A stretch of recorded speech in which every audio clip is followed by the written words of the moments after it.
Bienvenidos todos. Mis amados, ¿quién me recuerda el título de la predicación?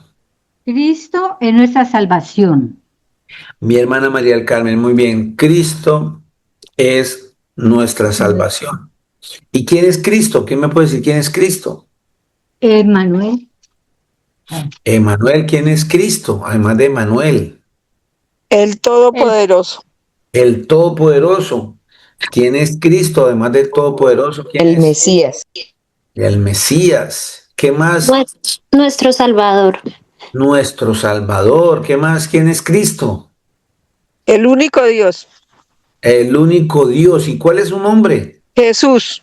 Jesús de Nazaret. Perfecto. Pide todo lo que ustedes tienen, el conocimiento que el Señor les ha dado por su inmensa misericordia, porque se cumple la palabra que Él mora en nosotros. Dice la palabra que Él va a poner en nuestros labios lo que tenemos que decir con referencia a Él.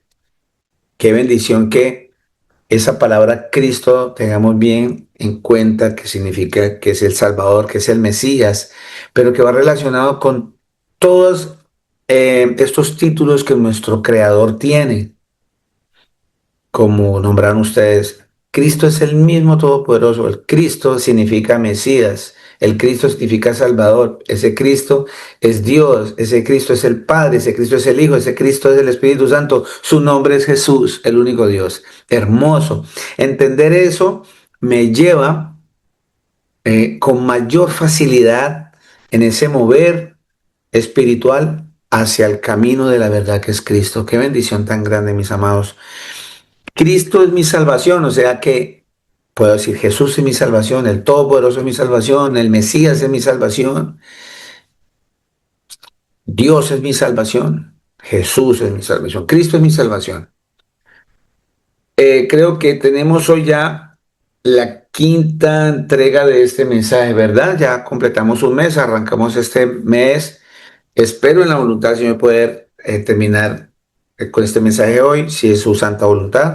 Si no, continuamos porque los temas del Señor son siempre extensos y son siempre hermosos y que nos guían hacia la vida eterna. Mis amados, eh, el subtema de este tema de Cristo y mi salvación es si la salvación se pierde o la salvación no se pierde. Así que en este caminar de este mes, de estas predicaciones, sé que el Señor Jesucristo, por medio de su Santo Espíritu, nos ha ido hablando con referencia a esta respuesta. Y la respuesta que nos está arrojando, y sin temor a equivocarnos a cada uno de nosotros, porque su palabra lo dice, porque su palabra lo confirma, es que la salvación no se pierde.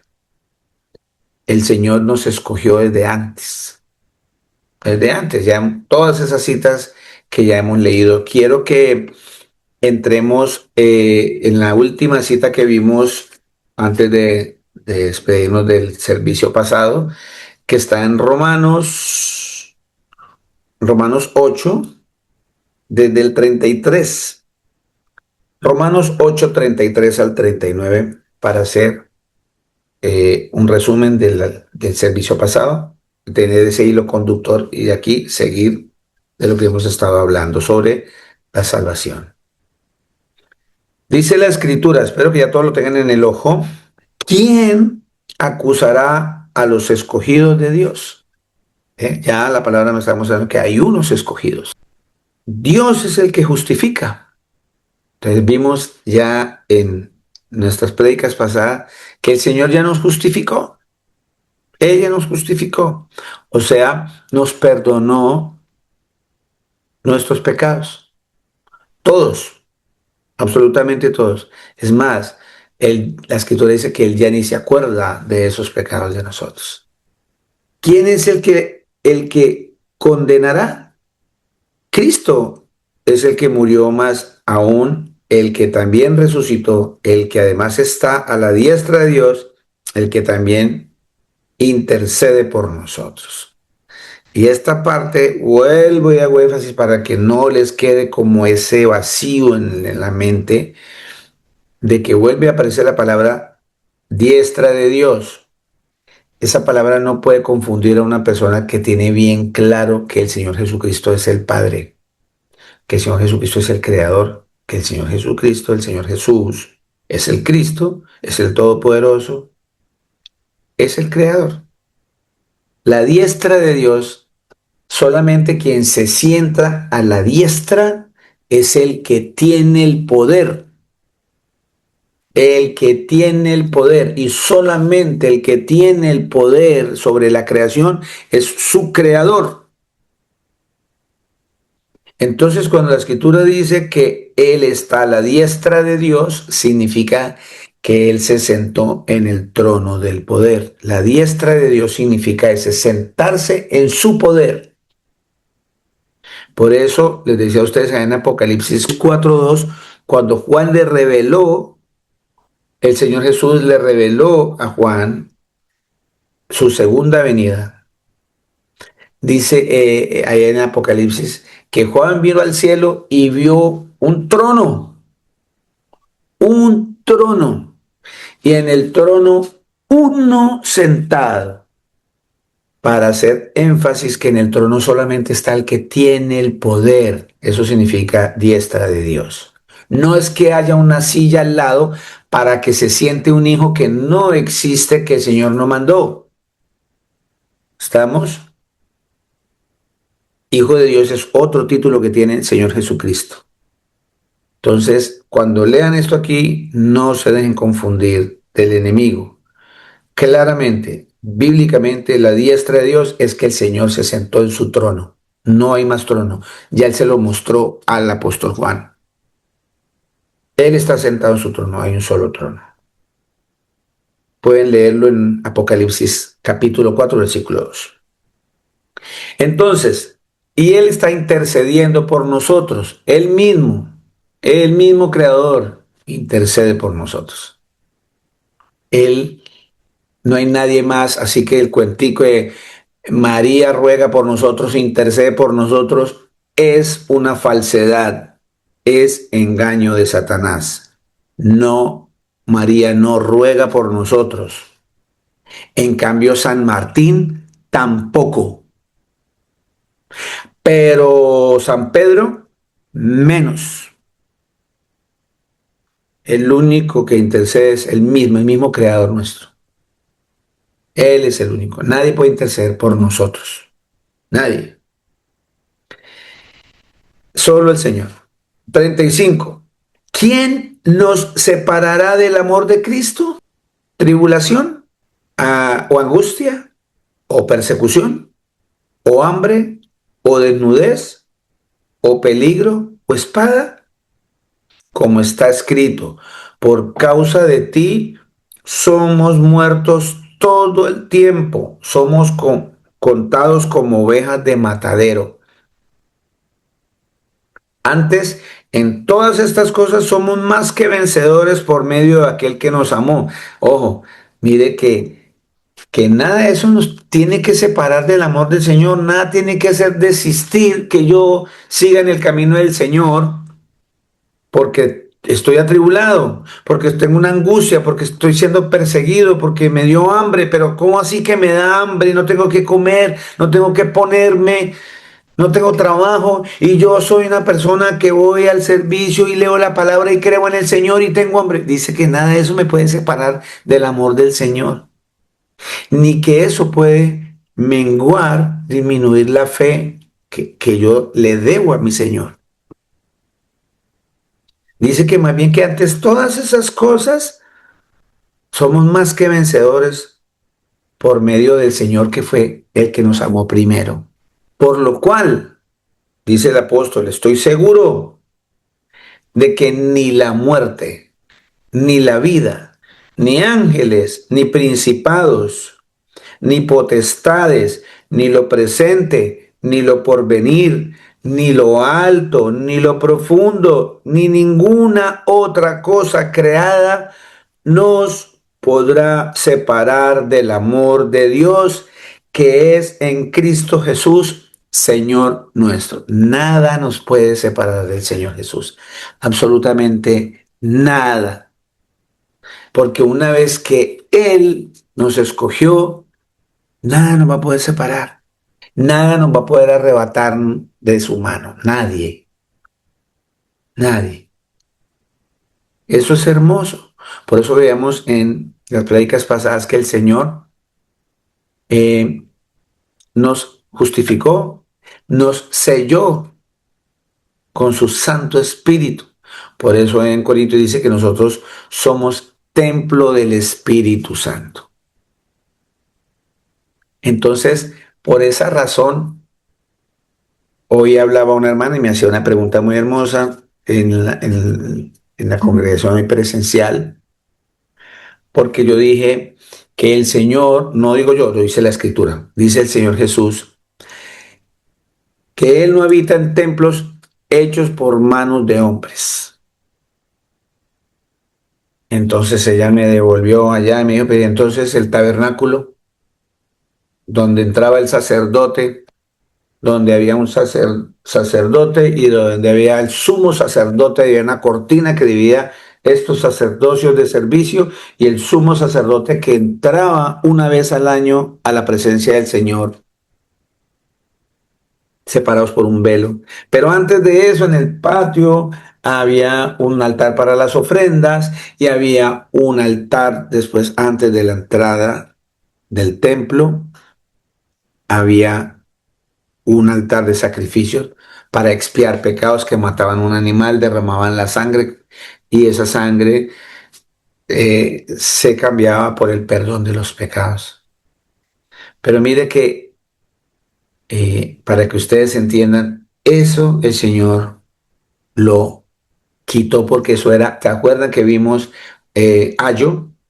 Eso era el ayo, ese era el tutor que teníamos para llegar al verdadero templo, al verdadero sacerdote, porque cuando el Señor Jesús murió en la cruz, la Escritura dejó bien consignado que el velo del templo de los judíos, de ese tabernáculo, de ese templo, se rompió en dos para que tengamos acceso directo al verdadero sacerdocio, al sacerdote real, que es Cristo Jesús.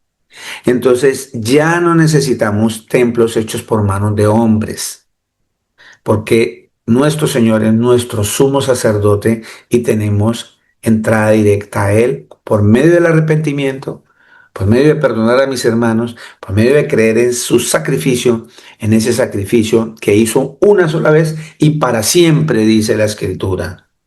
Por eso ahora su merced y yo nos convertimos en templo del Espíritu del Señor. Nos convertimos en ese templo, por eso somos la iglesia. ¿Sí?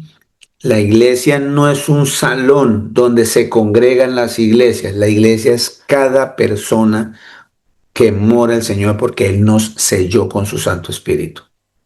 ¿Estamos entendiendo? Así que no podemos dejarnos engañar del enemigo que siempre es el acusador. Póngase eso en mente, en corazón.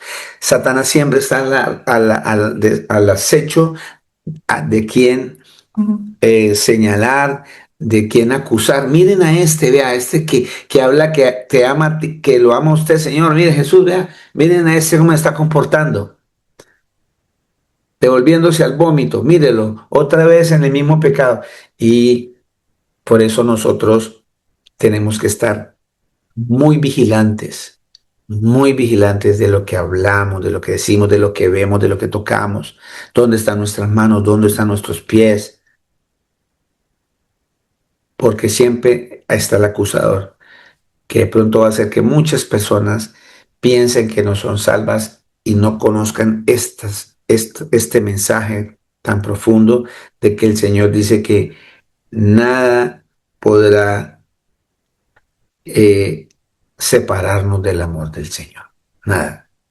Así que tengamos bien claro eso. Entonces, la Escritura también me confirma de que la salvación no se pierde porque espiritualmente el Señor nos muestra que en la Escritura que Él es nuestro pastor y Él nos hace como un símil o comparación de que nosotros somos sus ovejas.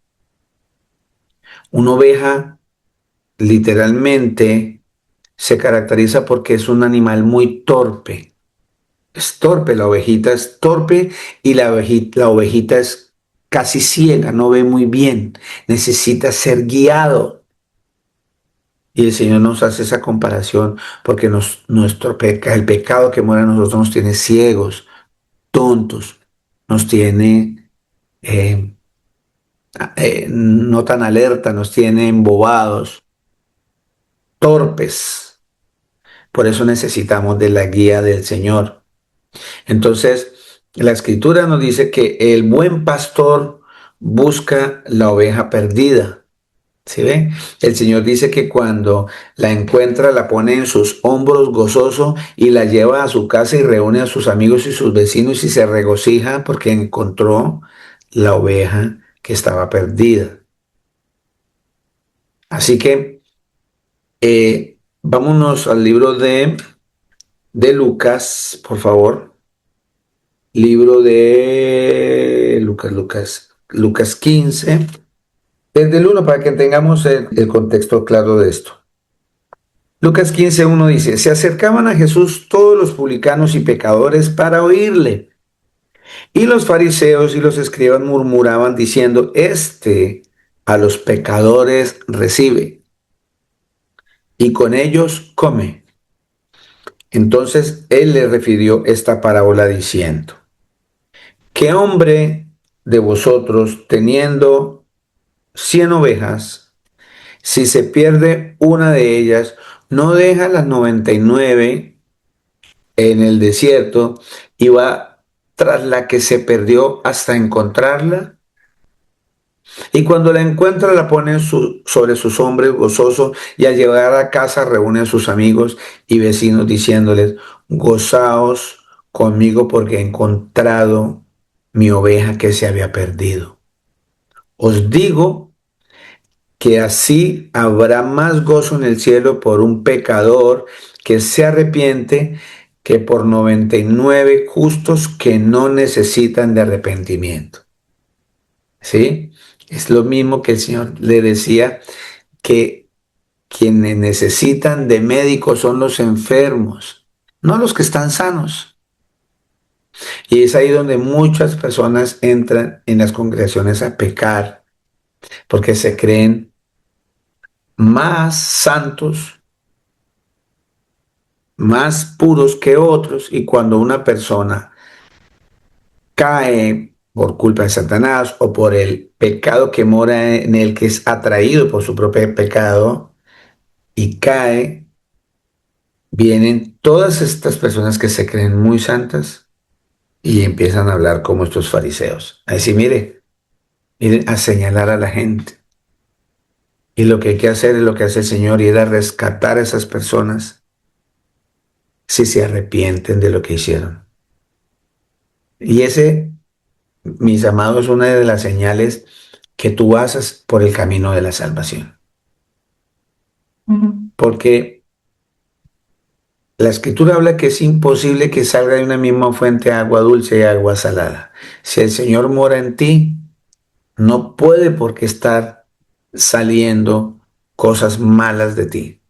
Acuérdense que vimos hace 8 días que un árbol bueno da frutos buenos y que un árbol malo da frutos malos. Que de un árbol bueno jamás podrá salir frutos malos. Y que de un árbol malo jamás podrá salir un fruto bueno. Por los frutos nos conocerán.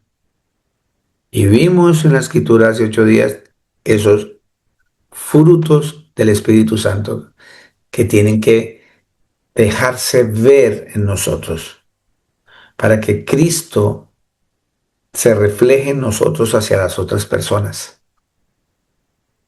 Tenemos que morir a todas esas obras que están en la carne nuestra, que están obrando por nosotros.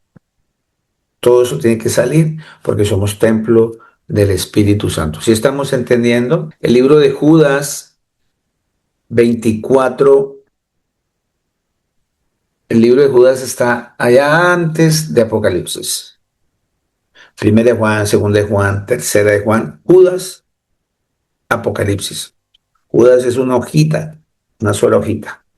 Ustedes sabían que Judas era hermano de sangre de Jesús en la carne, hermano en la carne de Jesús. Para las personas que todavía tienen duda de que María fue siempre virgen, no.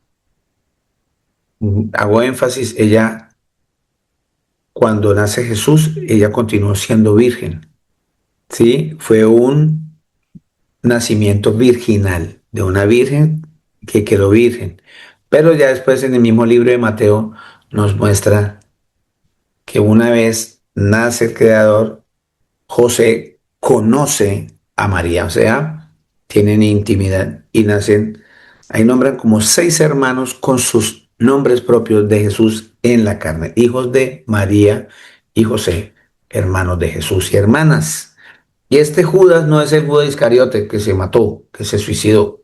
No, el que lo entregó, no. Este es Judas, el hermano de Jesús, hijo de María y de José, los padres putativos de Jesús.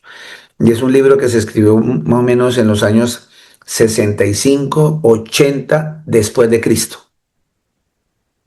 Y él dice así, Judas 24, 25. Judas 1, 24, 25 dice la escritura. Y aquel que es poderoso para guardaros sin caída y presentarnos sin mancha delante de su gloria con gran alegría, al único y sabio Dios, nuestro Salvador, sea gloria y majestad, imperio y potencia, ahora y por todos los siglos. Amén. Muy hermoso esa parte donde dice que aquel que es poderoso para guardarnos sin caída y presentarnos sin mancha delante de su gloria. Es la salvación. Por eso, cuando Él vuelva por segunda vez, se va a llevar a su iglesia. Ahí no está hablando de ninguna denominación, porque hay bendito problema que hay el día de hoy, hasta el día de hoy, con la peleadera de las denominaciones. Que es que se salvan los pentecostales, es que solo se salvan los testigos de Jehová, es que solamente se salvan los católicos, es que solamente se salvan los cristianos evangélicos, es que solamente se... No, es un cuento de nunca acabar. Porque es que la iglesia adventista, porque es que la iglesia no han entendido, la gente no ha entendido que la iglesia es cada persona. Por eso Dios va a venir por su iglesia. ¿Por qué? Porque nos hacemos un solo cuerpo en Cristo. Se forma un solo cuerpo, todos los creyentes, los que creen en Él. Por creer en Él, Juan capítulo 1, 11 y 12, porque lo recibimos, porque creemos en su nombre, Él nos dio potestad de ser llamados hijos de Dios. Todos nos hacemos un solo cuerpo en Él porque somos su iglesia. Entonces, dice que nos vamos a presentar en Él sin mancha. Cuando Él venga en su segunda venida, Él va a transformar este cuerpo corruptible, de corrupción, por uno incorruptible, para poder estar en su presencia. Amén. Así que tenemos que seguir afianzándonos en las escrituras, apoderándonos de esta palabra hermosa para que presentemos defensa del evangelio con respecto a este tema y no tener duda de que la salvación no la perdemos una vez que el Señor nos haya escogido. Ella nos escogió. Ella nos escogió. Nos toca arrepentirnos de toda la maldad, porque ella nos perdonó en ese sacrificio que hizo en el madero. ¿Sí estamos entendiendo? Juan 10, 27, 28. Vuelve acá, ya que el Señor dice que cuando Él se va una oveja de su redil, Él va y las busca, deja las otras no que las está abandonando, porque esas que están allí están seguras. Él va a buscar a la que se fue a peligrar. Por eso hoy la rescata, para que entendamos bien. Acá la escritura vuelve y nos muestra que nuestro Señor es nuestro verdadero pastor y nosotros somos sus ovejas.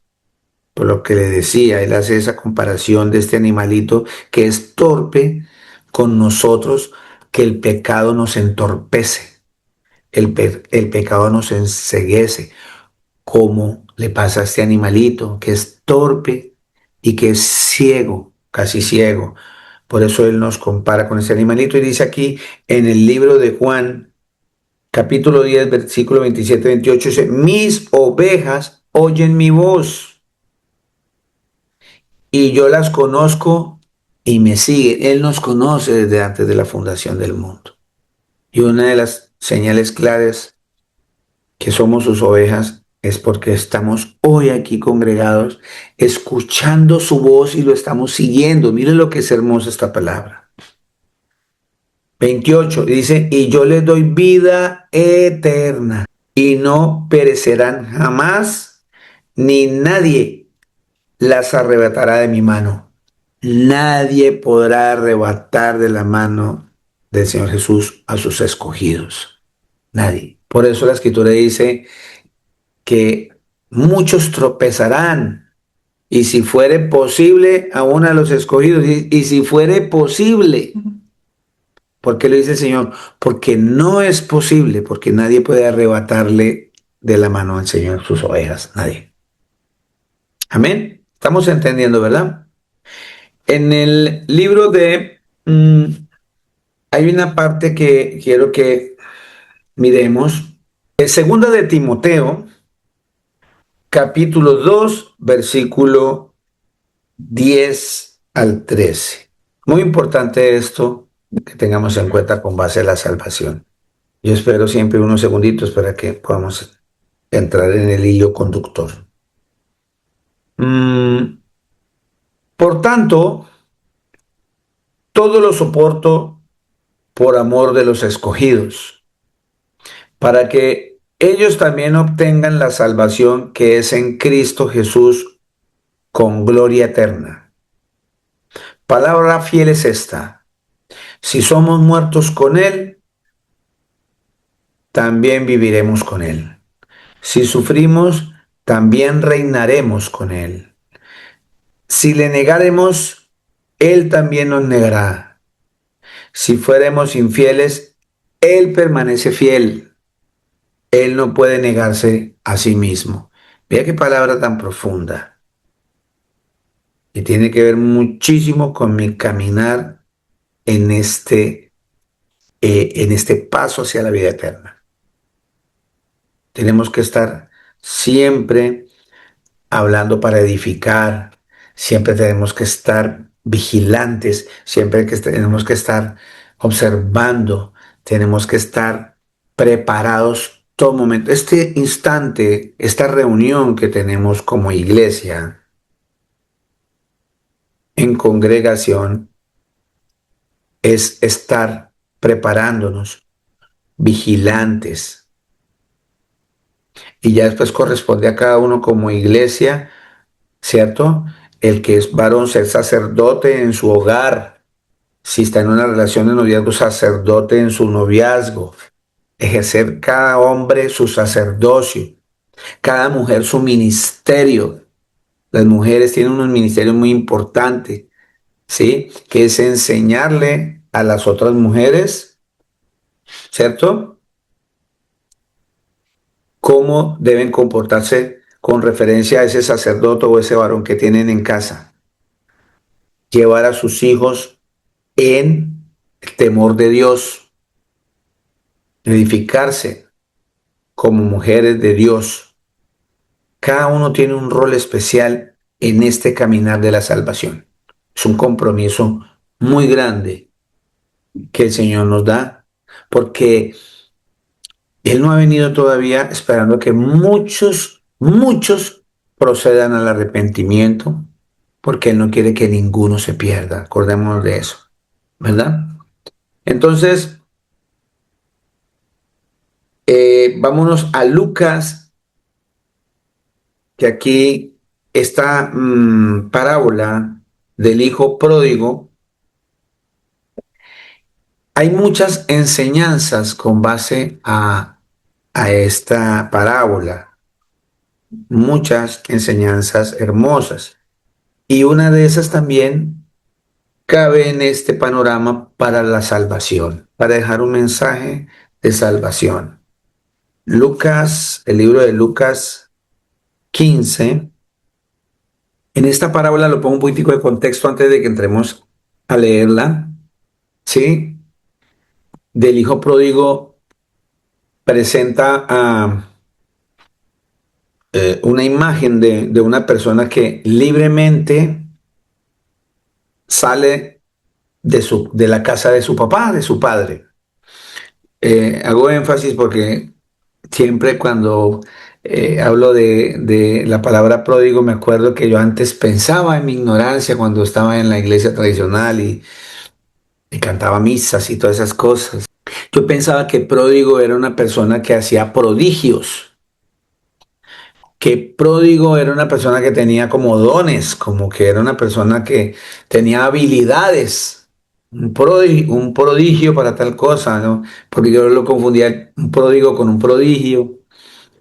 Y para la honra y la gloria del Señor Jesucristo, me enseña la escritura que un pródigo, un hijo pródigo, significa un hijo despilfarrador.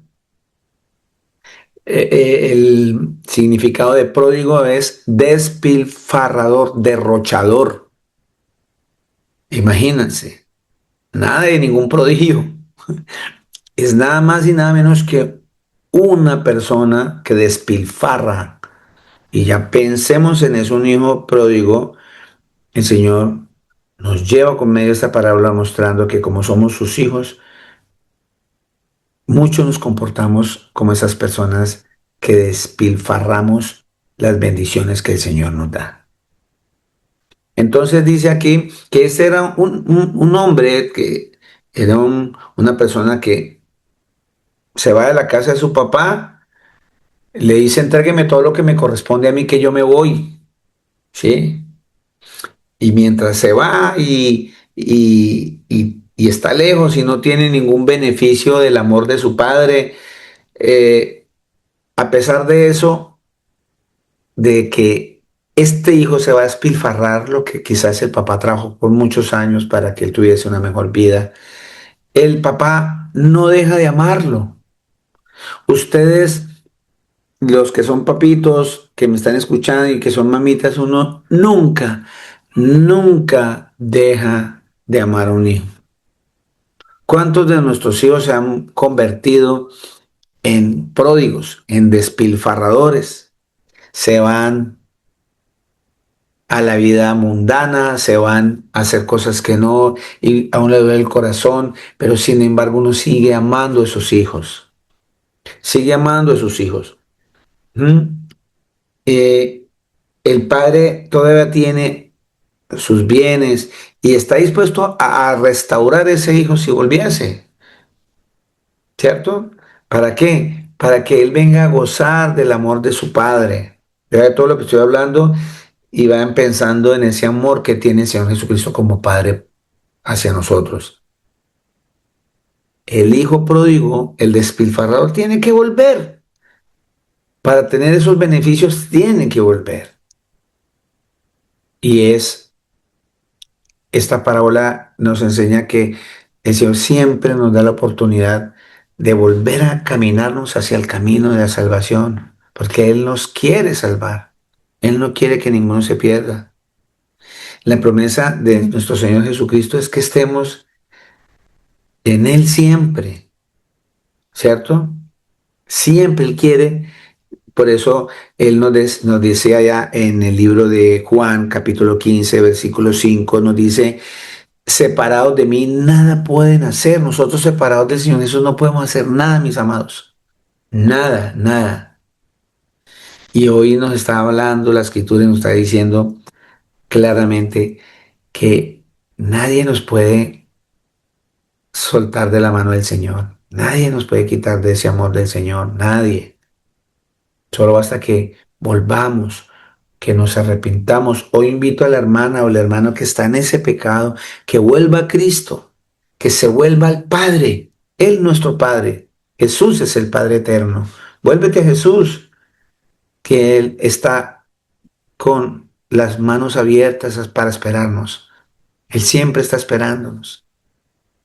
Así que vamos a leer esa parábola y entendamos con base en lo que les acabo de decir un poco mejor esta parábola y entendamos que la salvación es un regalo demasiado sublime, demasiado grande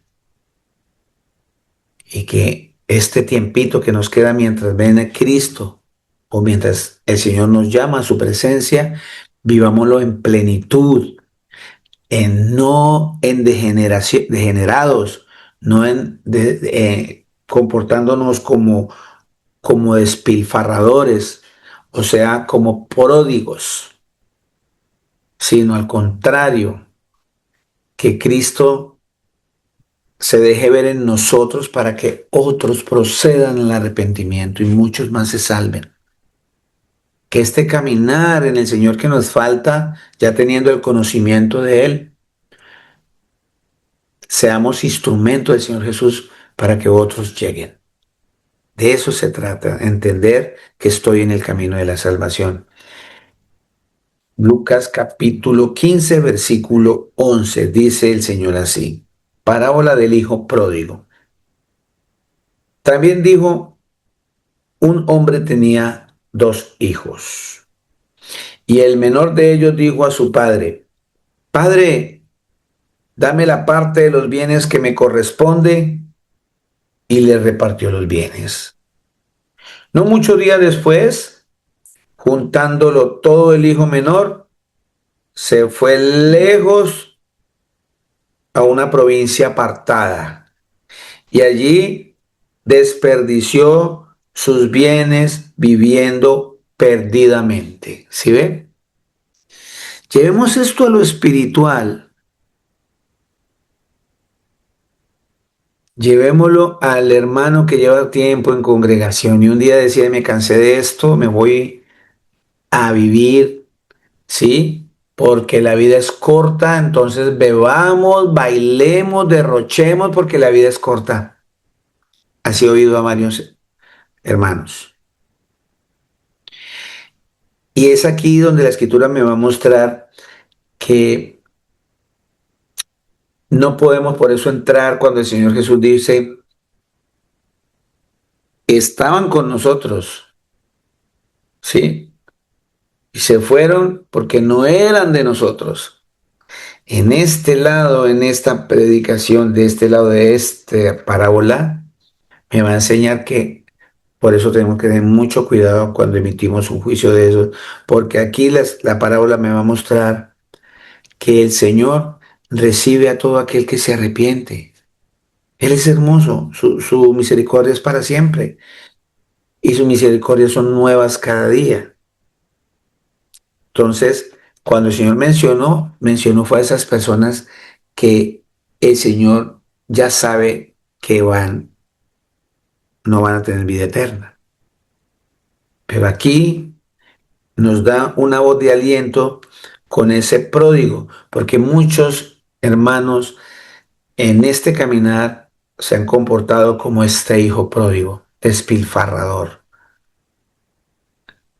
despilfarrando las bendiciones que el Señor nos da.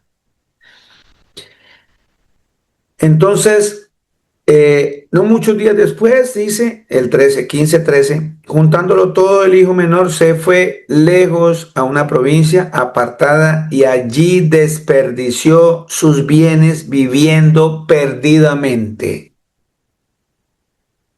Viviendo perdidamente, mi amado o mi amada que me está escuchando. Que estas palabras nos llenen, nos toquen. Porque todavía hay hermanas y hermanos que me están escuchando que están andando perdidamente. 14, 15, 14. Y cuando todo lo hubo malgastado, vino una gran hambre en aquella provincia y comenzó a faltarle. Y fue y se arrimó a uno de los ciudadanos de aquella tierra, el cual le envió a su hacienda para que apacentase cerdos.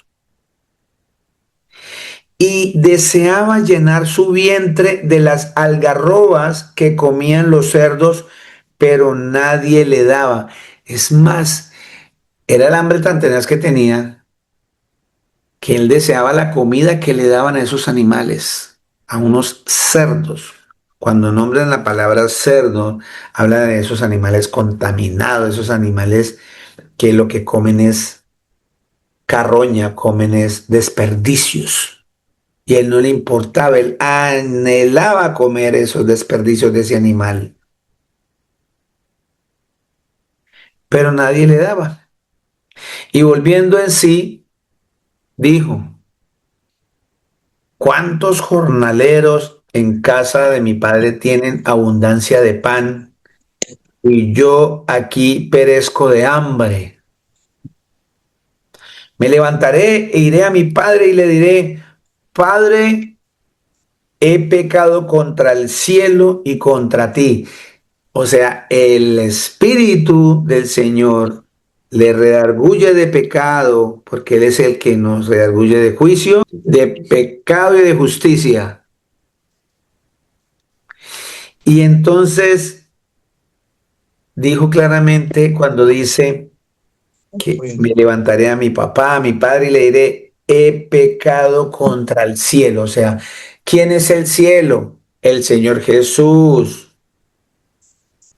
Acuérdense que él dice: el reino de los cielos se ha acercado, para hacer énfasis de que el Señor Jesús se hizo presente. ¿Sí?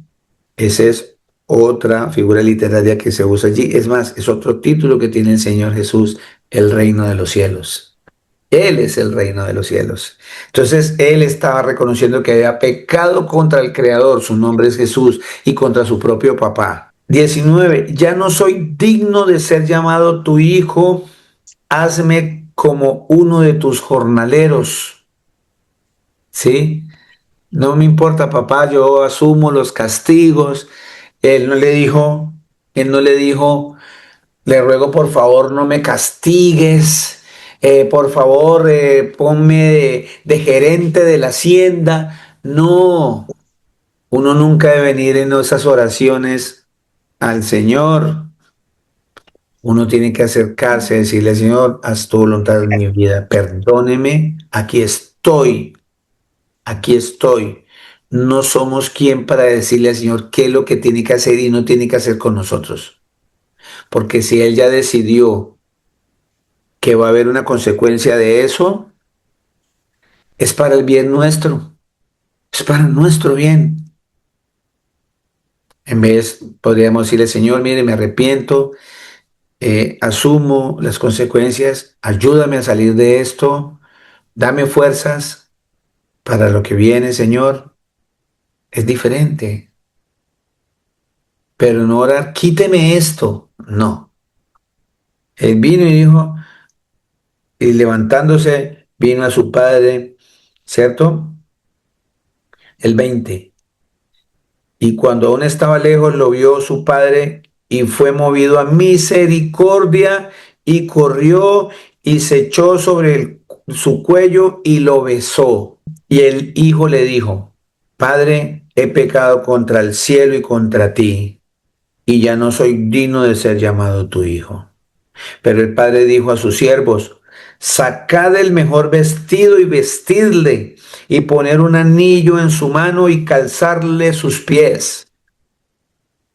Y traed el becerro gordo y matadlo, y comamos y hagamos fiesta, porque este mi hijo muerto era y ha revivido, se había perdido y es hallado.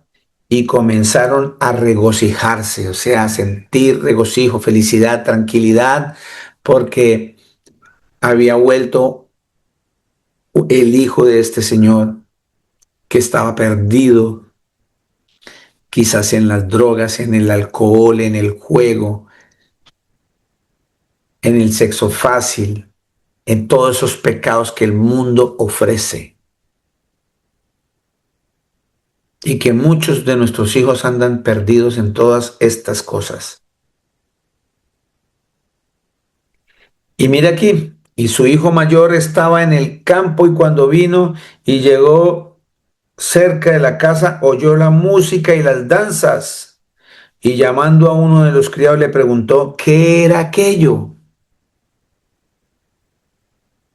Él le dijo, tu hermano ha venido y tu padre ha hecho matar el becerro gordo por haberle recibido bueno y sano.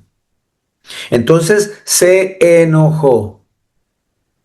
Muchos se van a molestar, sobre todo esos que se llaman amigos suyos, se van a molestar cuando usted diga, he pecado contra el cielo, he pecado contra mi Señor Jesús, he pecado contra mi familia, contra mi esposa, contra mis hijos, contra mi papá, contra mi mamá, y me voy a salir de esto. Entonces van a levantarse sus amigos de farra, de trago, de drogas, de mujeres, de alcohol, de todos los vicios, se van a levantar contra usted, ¿cierto? Y ya no van a querer estar de su lado, le van a caer encima, van a hablar mal de usted, lo van a hacer a un lado, ya no le van a prestar cosas, ya no lo van a convidar a ninguna parte, se van a burlar, van a hablar, lo van a pisotear. Aquí es lo que me está mostrando la escritura. Dice, entonces el hermano, 28, se enojó el hermano, se enojó y no quería entrar a la fiesta. Invite a todos esos borrachos que lo rodean a usted a beber para la iglesia. Se enojan con usted, no quieren entrar allí. Dice, salió por tanto su padre y le rogaba que entrase. Mas él respondiendo dijo al padre, he aquí, tantos años te sirvo, no habiéndote desobedecido jamás, y nunca me has dado ni un cabrito para gozarme con mis amigos. Pero cuando vino este tu hijo, si es la manera despectiva, este tu hijo, que ha consumido tus bienes con rameras, has hecho matar para él el becerro gordo, o sea, lo mejor. Él entonces le dijo, hijo, tú siempre estás conmigo y todas mis cosas son tuyas. Si es como uno entrelazamos de la oveja perdida, que el Señor, estos estaban seguros, estas 99, fui a buscar la que estaba perdida. Eso es lo que le está diciendo este padre a este hijo, le está diciendo, tú siempre estás conmigo y todas mis cosas son, todas, son tuyas, todas. Mas era necesario hacer fiesta y regocijarnos porque este tu hermano era muerto y ha revivido, se había perdido y es hallado. Clave importante para la vida eterna, el arrepentimiento. Y esta parábola es un llamado a todos estos hermanos que todavía no saben que el Señor ya los escogió, que todavía no creen que el Señor los escogió, que si está diciendo yo creo en el Señor Jesús, se hizo hijo del Señor. Y es el momento de devolvernos al Padre. Señor Jesús, he pecado contra ti, perdóname. Señor Jesús, he pecado contra ti y contra mi esposa. Señor Jesús, he pecado contra ti y contra mi esposo. Señor Jesús, he pecado contra ti, contra mi hermana mayor, mi hermano menor, con mis primos, con mi tía, con el vecino, Señor. Es el momento de entender que fuimos salvos por gracia, porque al Señor le plació, no por lo bueno o lo malo que tú seas, sino por la gracia, porque el Señor le plació. Así que Juan 5:24, nos devolvemos a Juan 5:24. ¿Quién me lee Juan 5:24? Dice Amén, Juan pastor. 5. Danielita, gracias, necesito que va a hablar su hijita. No, que lo Ah, lea mi papá, tranquilo, no pasa nada. es que nosotros somos caballeros, estamos hablando de los papás, amamos mucho a las hijas, y nosotros Bueno, papitos queremos que las hijas lean. ¿Cierto, Siga, Necesito? mi amor. Sí, bueno, claro. Siga, Juan mamita. 5:24. Bueno, gracias, papito. Juan Juan 5:24. 5:24 dice, de cierto os digo, de cierto os digo, el que oye mi palabra y cree al que me envió tiene vida eterna, y no vendrá a condenación, mas ha pasado de muerte a vida. Amén, amén. El Señor Jesucristo dice que el que oye su palabra y cree en Él, porque Él mismo vino, ¿cierto? No vendrá a condenación. Pasó de muerte a vida. ¿Estamos entendiendo?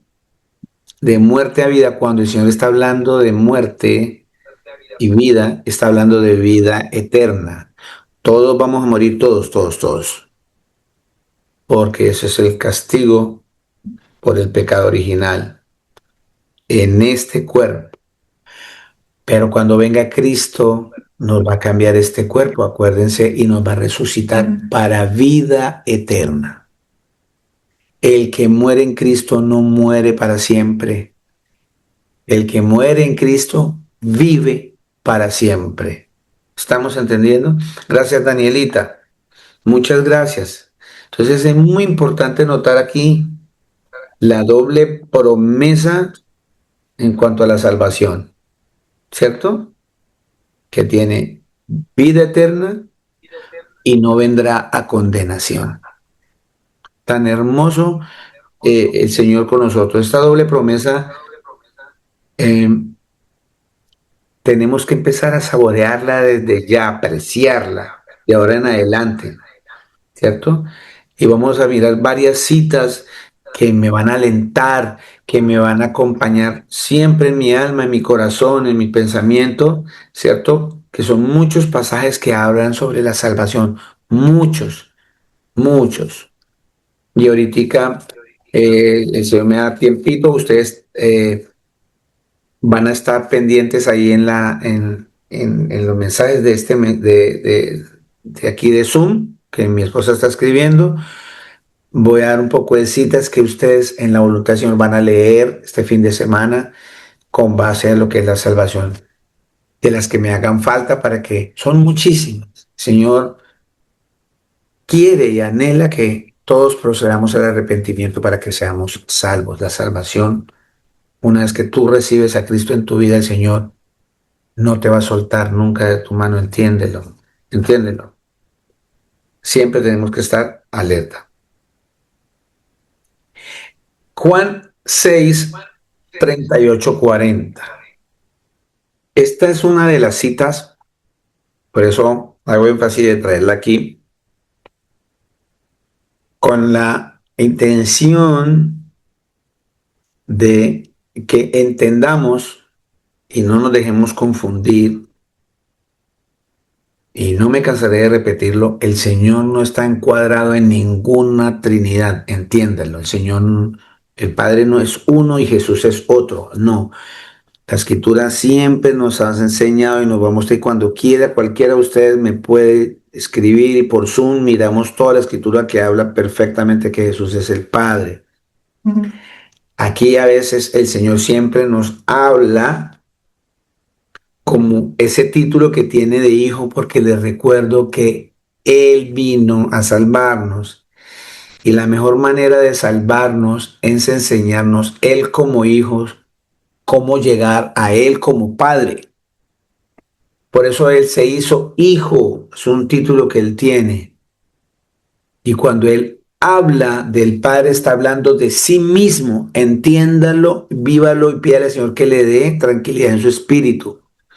Cada vez que usted vea la escritura en una cita, vea todo el contexto, que él se está refiriendo a él mismo como padre y al mismo tiempo como hijo para mostrarnos una enseñanza espiritual. Y siempre al final de cada texto y cerrando el texto, un buen contexto de ese texto, él se revela como el creador. Esta es una de esas citas. Dice, porque he descendido del cielo no para hacer mi voluntad, sino la voluntad del que me envió. Ojo, y hay citas donde dice, yo mismo iré a salvarlos. Yo mismo que estoy hablando, hay como 30 citas en toda la escritura que el Señor dice que Él mismo viene a salvarlos. Entonces, en este punto, Él está hablando de esa parte espiritual de que Él mismo vino y se hizo carne y está hablando como hombre en la tierra. Por eso dice, porque he descendido del cielo no para hacer mi voluntad, sino la voluntad del que me envió. Porque a Él está enseñando allí que hay que hacer la voluntad de Él. ¿De quién? Del Padre, porque Él es el Padre. Por eso Él dice en la carne que Él descendió del cielo, no para hacer la voluntad de Él en la carne, sino la voluntad de Él en el cielo, desde Él mismo. Y esta es la voluntad del Padre, dice, ¿sí? El que me envió, que de todo lo que me diere no pierda yo nada, sino que lo resucite en el día postrero. Y esta es la voluntad del que me ha enviado, que todo aquel que ve al Hijo y cree en Él, tenga vida eterna, y yo le resucitaré en el día postrero. En la escritura usted nunca va a encontrar que el Dios Padre le dijo a Jesús, vaya, hágame ese trabajito y hágame el favor y me resucita la gente mientras yo estoy aquí en el cielo ocupado en otras cosas. Eso no es bíblico. Entonces, es lo importante de entender, por eso estas citas hay que ponerlas y más adelante vuelve el Señor y se revela como el Padre. Por ejemplo, dar una cita para que entendamos un poco mejor. Esa misma situación que estamos viviendo aquí, que viven muchas iglesias porque no entienden ese mensaje espiritual del Señor, porque eso es un misterio, el misterio del Padre y el Hijo, dice, es un misterio. Le pasaba a los discípulos de Jesús cuando él hablaba. Entonces le dice Felipe, están todos los discípulos, ustedes pueden leer ese capítulo. Es Juan 14, ahora vamos allá para Juan 14. Le dice el apóstol Felipe, mire Señor Jesús, muéstrenos al Padre y nos basta. O sea, voy a parafrasear, Señor, mire, hágame un favor, dígame si usted es el papá o muéstrenos a su papá y nos basta. Y no lo volvemos a molestar, ya que usted nos responda, ya no lo volvemos a molestar. Vamos a entender, pero díganos, muéstrenos al Padre, le dijo Felipe el apóstol. Vamos a Juan 14. Mire, yo quiero que lo tengan cada uno en su ojito ahí, en sus ojitos. Pero lo que yo les decía, siempre hay que mirar todo el texto y el contexto y al final siempre el Señor revela lo que nos quiere enseñar. Eso que acabamos de leer en Juan 6, 38, 40, sucedió lo mismo aquí y sucede en muchas partes de la Escritura. En 14.1, 14.1, mire cómo está hablando el Señor Jesús. 14.1, no se turbe vuestro corazón. O sea, no se angustie, no se llene de confusión su corazón. ¿Creéis en Dios? Creed también en mí. En la casa de mi Padre muchas moradas hay. Y en la traducción, y es que uno de los problemas grandísimos de esto es la traducción, mis amados. La traducción dice, en la casa de yo, el Padre, eso es lo que está escrito en el original. y ponen mi Padre. E igual si colocan mi Padre, está hablando del mismo porque el más adelante dice, yo soy el Padre. Dice, en la casa de mi Padre muchas moradas hay. Si así no fuera, yo os lo hubiera dicho. Voy pues a preparar lugar para vosotros. Y si me fuere, os prepararé lugar. Vendré otra vez y os tomaré a mí mismo para que donde yo estoy, vosotros también estéis. Mire lo que acabamos de leer y muchos de ustedes no se dieron cuenta que él está hablando del Padre y dice, donde yo estoy, vosotros también estéis. Y le está hablando de una parte celestial, él está hablando de la parte del cielo. Dice que él va a venir y nos va a tomar para que donde yo estoy, él estaba diciendo que él estaba allá en el cielo, pero estaba hablando con ellos ahí al frente. Les habló como hombre, les habla como el creador. Porque si él les está hablando en ese mismo instante, entonces estaría mal escrito aquí cuando dice, porque ahora que estoy aquí, vosotros también vais a estar conmigo.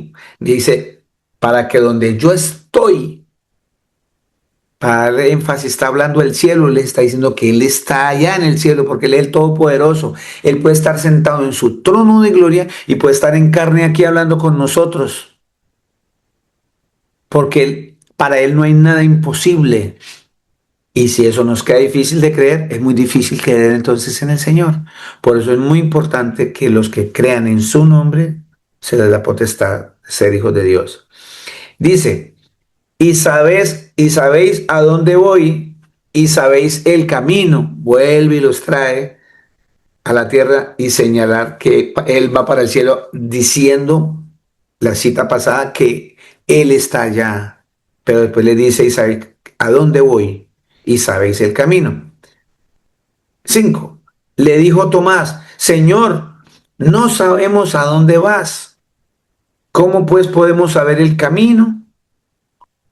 Y el Señor vuelve y hace otra revelación aquí que solamente los que creen en el Señor la pueden ver y sentir. Jesús le dijo, yo soy el camino y la verdad y la vida. Nadie viene al Padre sino por mí. Nadie viene al Padre. Si el Padre fuese otro, Jesús hubiese dicho, nadie va al Padre. Pero él dijo, nadie viene al Padre. ¿Sí estamos entendiendo? Señalándose como el Padre. Nadie viene al Padre. No dijo nadie va al Padre. Y dijo, yo soy la verdad y la verdad es una sola, Él. Y seguimos. Entonces fue cuando Felipe estaba tan confundido como ustedes están ahora. Y le dice Felipe, Señor, ¿sabe qué? Muéstranos al Padre y nos basta.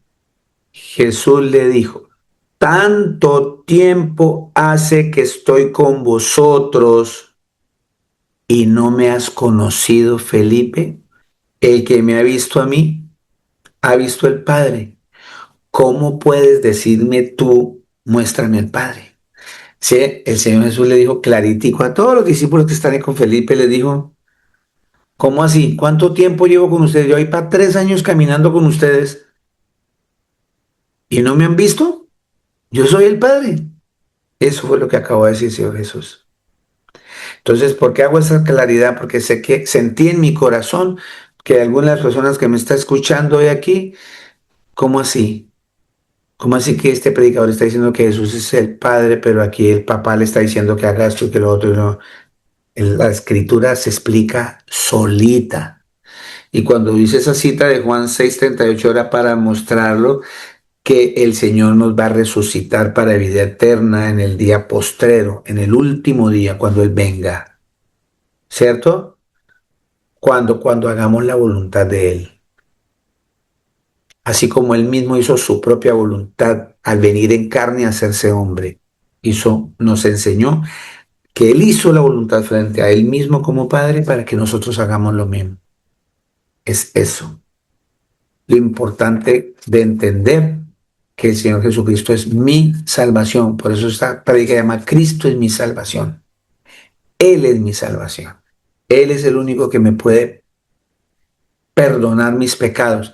Y solamente sí y solo sí, quien perdona los pecados, quien tiene potestad de perdonar pecados, es el Dios creador del mundo, de toda la tierra. Si Jesús es el único que perdona pecados, entonces ¿por qué perdona todos los pecados? Porque Él es el creador, porque Él es el Padre, es el único que puede perdonar pecados. Por eso lo apedreaban los fariseos, por perdonar pecados. Por eso Él les decía, tus pecados te son perdonados. Y ellos se llenaban de odio y querían matarlo de una vez y apedrearlo, porque esa potestad solo la tiene el creador del universo. El de perdonar pecados solo se le atribuye a Dios Todopoderoso.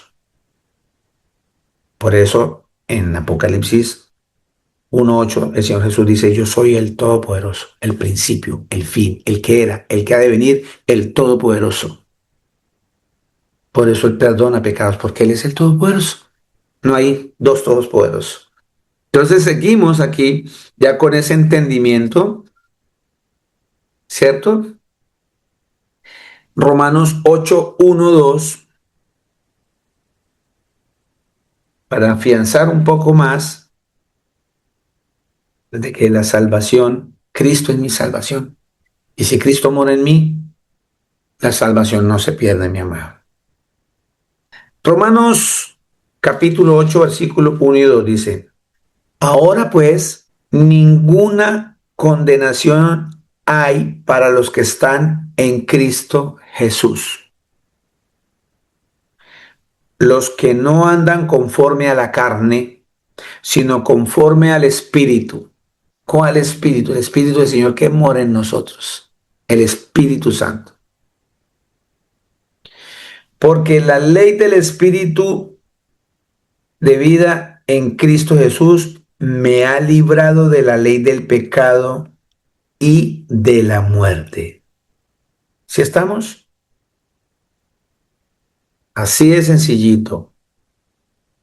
Es un texto muy explícito, muy explícito. No hay modo alguno que alguien que vive por el Espíritu, es decir, alguien que ha nacido de nuevo y sea hijo de Dios, pueda condenarse. No es posible. ¿Sí estamos entendiendo?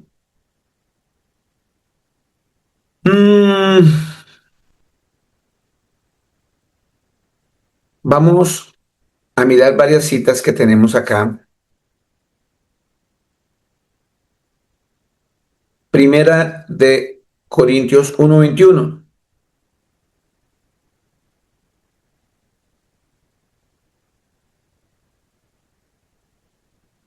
Primera de Corintios 1:21. Dice la escritura en Primera de Corintios 1:21. Porque ya en la sabiduría de Dios, el mundo no conoció a Dios por medio de su propia sabiduría. Agradó a Dios mediante la necedad de la predicación salvar a los que creen. Por eso es muy importante esta palabra que estamos escuchando, esta palabra que leemos, que es la palabra la que nos limpia. Y el Señor, mediante esta predicación, ¿cierto? Le agradó salvarnos. ¿A quiénes? A los que creemos. Hebreos 10:39. Hebreos 10:39 dice la escritura. Pero nosotros no somos de los que retroceden para perdición, sino de los que tenemos fe para preservación del alma. ¿Sí? La fe es muy importante para preservar nuestra alma para esa vida eterna. Preservar significa cuidarla, velar por mi alma, velar mientras viene Cristo. ¿Cierto? Nosotros ya no somos de los que tenemos que retroceder. Acordémonos que la escritura dice que el que crea y sea bautizado, eso está en Marcos 16:16, el que crea y sea bautizado será salvo. Y acordémonos que el bautizo es por medio de la palabra, es la que nos lava y nos limpia. Hay varios milagros del Señor Jesús que Él empezó en su ministerio a mostrarnos de que Él es el Salvador. Por eso la palabra, el título que tenemos, Cristo es mi salvación, porque la palabra Cristo significa Mesías, el Salvador. De hecho, la palabra Jesús, el significado de Jesús es el que salva. Hermoso ese nombre, el que salva.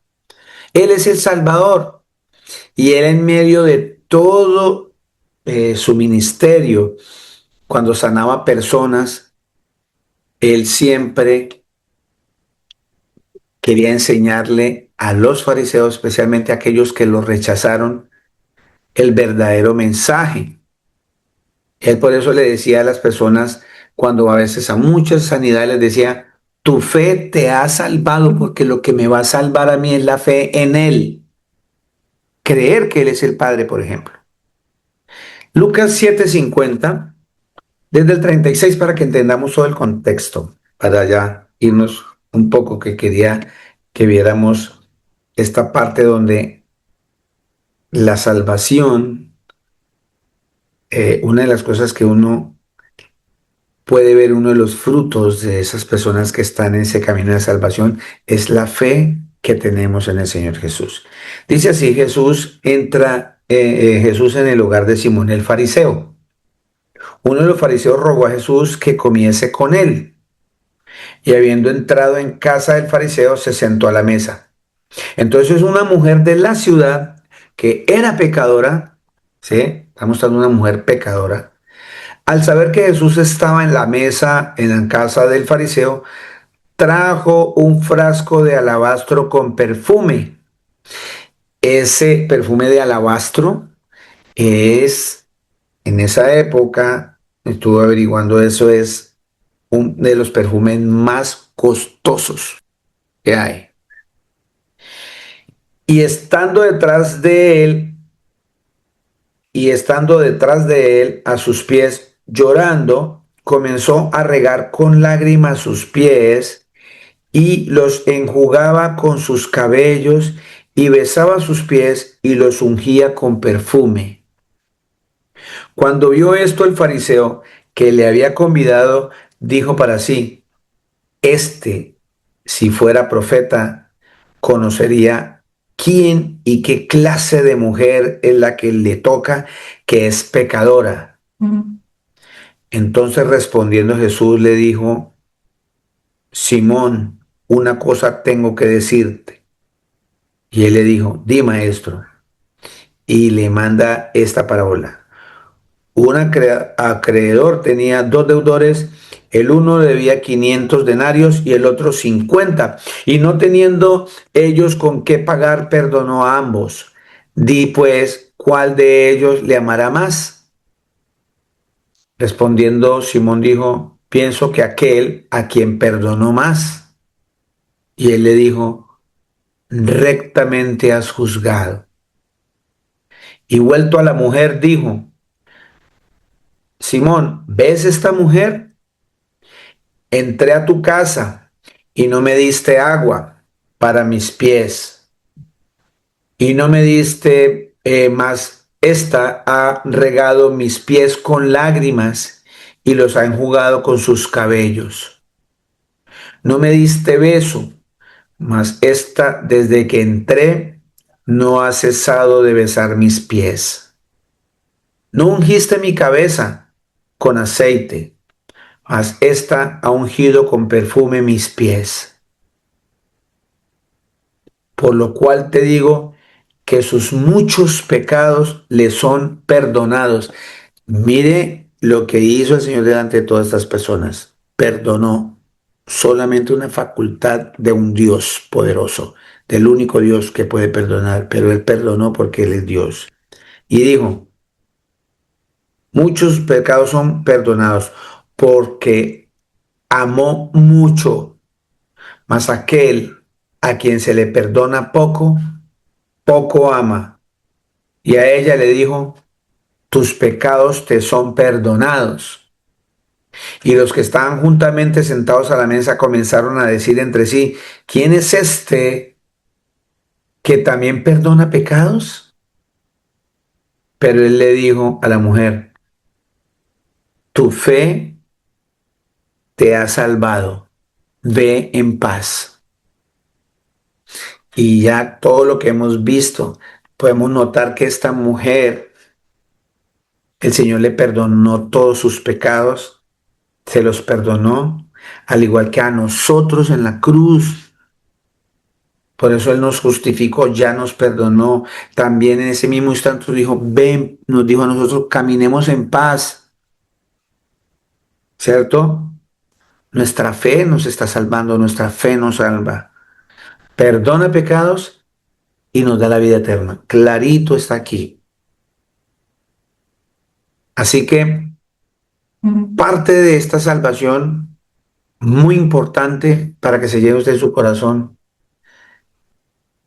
tiene que tener claridad en su alma, en su corazón, orarle al Señor Jesús, que Él es el convencimiento de que Él es el Padre eterno, que Él es Dios, porque es la única manera. Esta mujer reconoció que Él era el Dios Todopoderoso para hacer todas estas cosas. Los otros no lo notaron. Y resulta que cada cosa de estas que Él estaba pidiendo el Señor, generalmente se hacía a un rey. A un rey se le ungía la cabeza, a un rey se le limpiaban los pies, se perfumaba a una persona de mucho rango, un verdadero maestro. Todo esto, ellos pasaron desapercibidos porque para ellos Jesús no era, no tenían la revelación de que Él era el Todopoderoso. Esta mujer desde que llegó reconoció y con sus lágrimas lo que le redarguía el pecado a ella, sus lágrimas mojaba sus pies y aprovechó con esas lágrimas lavarle los pies, enjugarlo con sus cabellos y le echaba perfume, no le importaba el valor. Hizo una cantidad de cosas que muchas personas creen que tienen y que conocen al Señor Jesús hoy día y siguen siendo mezquinos, siguen siendo envidiosos, chismosos, personas que causan divisiones. Todavía hay una cantidad de gente así en congregaciones. Y aquí el Señor nos dejó claro y nos dejó ver todo eso. Y fue bien específico el Señor Jesús. Quien se arrepiente verdaderamente, el Señor nos va a perdonar y vamos a ser salvos.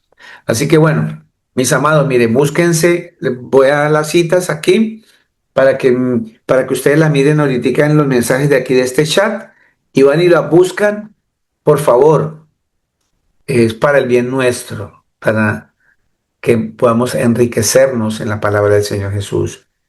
Vamos a buscar Romanos 19, ahí les dejo de tarea, lo leemos. Juan 3:15,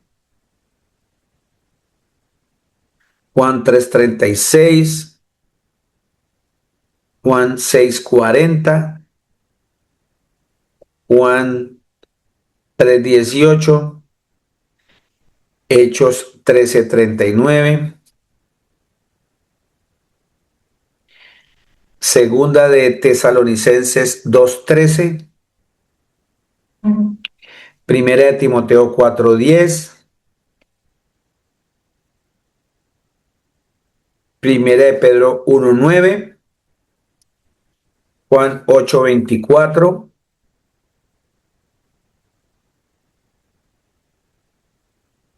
y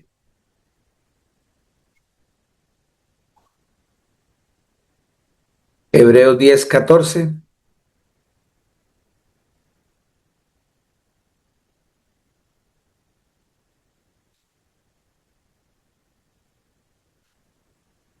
Romanos 6:22.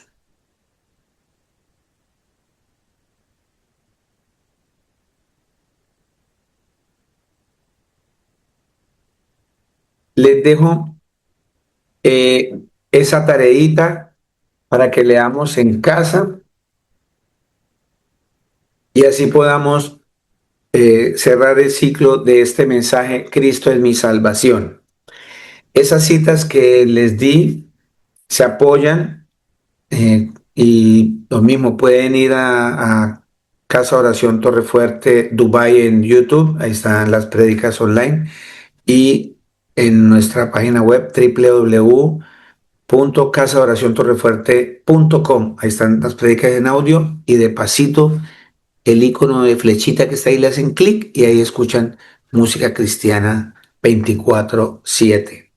Bueno, así que mis amados, espero en el Señor Jesús que este mensaje de la vida eterna, Cristo es la vida eterna, haya arrojado en su alma, en su corazón, que, que el Señor no nos va a soltar nunca, que la salvación no se pierde, que debemos seguir trabajando, estar vigilantes para estar obedeciendo a nuestro Señor, arrepentirnos de nuestros pecados, que todavía hay tiempo. No esperamos mañana, tiene que ser hoy, porque tú no sabes en qué momento el Señor te va a llamar. Así que por eso tenemos que estar siempre listos, siempre preparados para la venida de nuestro Señor Jesucristo. Que tengan un hermoso y lindo fin de semana, mis amados en Cristo Jesús.